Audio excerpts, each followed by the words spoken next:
I used to do this a lot with real cakes. But of course, that's a very temporary situation. And so over the years, I've been looking for substitute materials that share something with everything I love about frosting and cake and fluffiness. And honestly, to date, this paper is really one of my absolute favorites.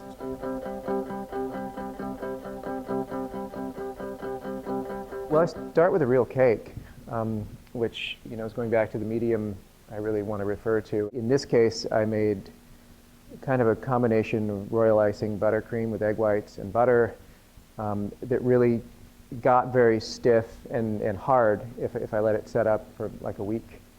And then I built a little structure around it and poured the silicone into that over the cake and flipped it out, took the cake out, and then I had this mold that I used over and over again.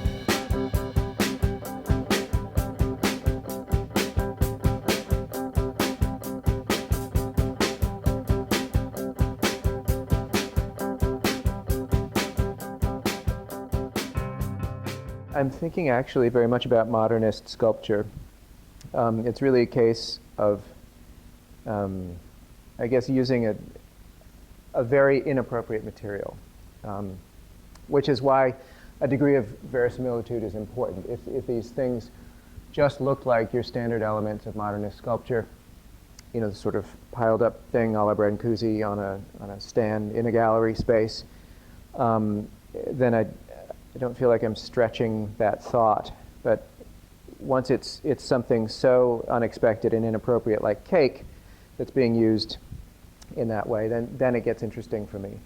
I think a lot of what we consider to be classic cake decorating shapes are coming out of neoclassical architecture.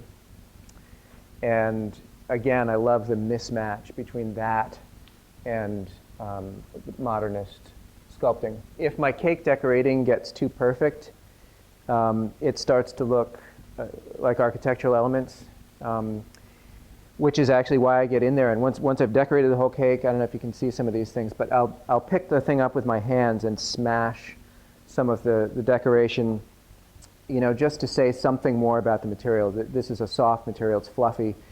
Because, if you look around at architecture, you'll see the same kinds of swags and so on these like carved stone garden urns, things that are very not cake-like, very, very hard.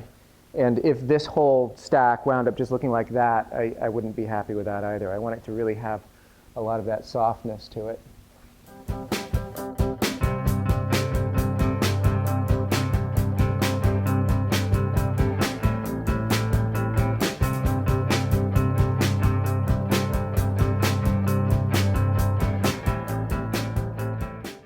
The figures came in there in the beginning just as a way for me of solidifying that relationship, that this is a visitable place, because I was painting these landscapes for a while that were made of cakes and sweets, and occasionally I'd notice there was some confusion, some scale confusion. Like people would look at them and say, oh, Wayne Thiebaud, and Wayne Thiebaud is painting still lifes when he's not painting actual landscapes. And I never thought of those things as small. I thought of them as big. So I just wanted to stick some figures in there essentially for scale and to say, look, this could be you. This is a person in this place. It's totally immersive. It's really talking more about the question of what it might be like to live in this sweet utopia, like in a place where all your desires are being fulfilled all the time. I know that they were read simultaneously as potentially other objects of desire. And that's a reading that I'm still not entirely comfortable with myself, because that's not really what I was thinking.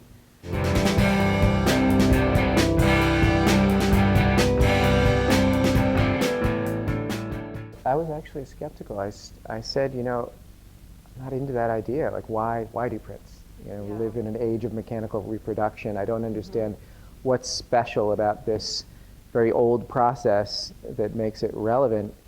And in doing some, I'm sorry to call into question the whole reason for being, but it's been like really fun for me to get to the point where I'm super excited about what feels to me like a totally new medium, a medium that like exists because it's got these really totally unique qualities. Like if I made this drawing on this paper, it would look a lot like this, but it wouldn't have like that materiality. I mean, it's the same thing with the cakes. It's just like there is a material essence of these things, and the way that ink sits in the paper is unlike any other media that I've ever worked with. And it's just gorgeous. I don't know how I lived without it, honestly. I'm so excited.